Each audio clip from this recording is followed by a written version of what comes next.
కొడుకు తండ్రిపై పగ పెంచుకుంటే ఎలా ఉంటుంది? ఒక వ్యక్తిని బ్రెయిన్ వాష్ ఎలా చేయొచ్చు?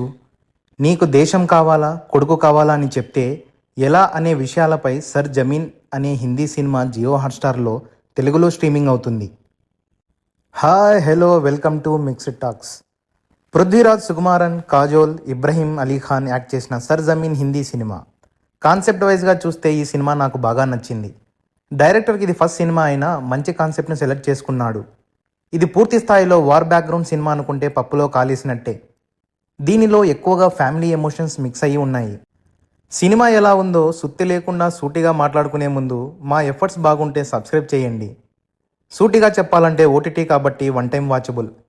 ఇక కథ విషయానికి వస్తే విజయ్ మీనన్ అలియాస్ పృథ్వీరాజ్ సుకుమారన్ ఒక ఆర్మీ ఆఫీసర్.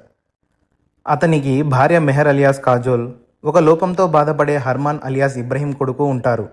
ఒకరోజు హర్మన్ను కిడ్నాప్ చేస్తారు.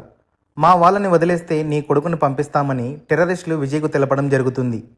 విజయ్ టెర్రరిస్ట్ను వదిలాడా లేదా, హర్మన్ ఆ తర్వాత ఏమయ్యాడు, ఆ తర్వాత ఎప్పుడొచ్చాడు, వచ్చిన తర్వాత తండ్రికి కొడుకుల మధ్య ఏం జరుగుతుంది, వీటిలో తల్లి కాజోల్ పాత్ర ఏమిటి అనేదే సినిమా కథ. ఫస్ట్ హాఫ్ కాస్త స్లోగా సాగుతుంది. హర్మన్ ఎంట్రీతో సినిమా స్పీడ్ అందుకొని మంచి క్లైమాక్స్ తోటి సినిమా ముగుస్తుంది. మధ్య మధ్యలో చిన్న చిన్న ట్విస్టులు బాగున్నాయి. క్లైమాక్స్ బాగుంది. క్లైమాక్స్ మనం ఎక్స్పెక్ట్ చేయలేం అసలు. కాజోల్ ఫ్లాష్ బ్యాక్ కూడా బాగుంది.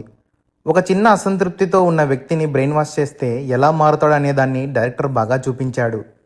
దీనిలో ఇంకో నచ్చిన విషయం ఏంటంటే, మనిషికి ఏదైనా లోపం ఉంటే సమాజం మొత్తం వేలెత్తి చూపుతుంది. సమాజంతో పాటు తండ్రి కూడా లోపం ఉందని తక్కువగా చూస్తే ఎలా ఉంటుందో ఈ సినిమాలో బాగా చూపించడం జరిగింది. ఆ పిల్లోడి మానసిక పరిస్థితి ఎలా ఉంటుందనేది కాన్సెప్ట్ బాగుంది. పృథ్వీరాజ్ గారు తన డబ్బింగ్ను బాగా చెప్పారు. అలాగే ఆయన ఈ సినిమాలో సెటిల్డ్ అండ్ సాలిడ్గా పర్ఫార్మెన్స్ ఇచ్చారు. ఇబ్రహీం అలీ ఖాన్కు ఇది రెండో సినిమా. ఫస్ట్ సినిమాతో పోలిస్తే దీంట్లో పర్లేదనేలా యాక్ట్ చేశాడు. కాజోల్ కూడా పర్ఫార్మెన్స్ పరంగా గుడ్. ఇక సినిమా మైనస్ విషయాలకి వస్తే ఫస్ట్ హాఫ్ స్లోగా ఉంటుంది. డైరెక్టర్ స్క్రీన్ ప్లేపై దృష్టి పెట్టి ఉంటే బాగుండు. తండ్రి కొడుకుల మధ్య సీక్వెన్స్ బాగా లేవు. ఈ సినిమాకు మా రేటింగ్ 2.75.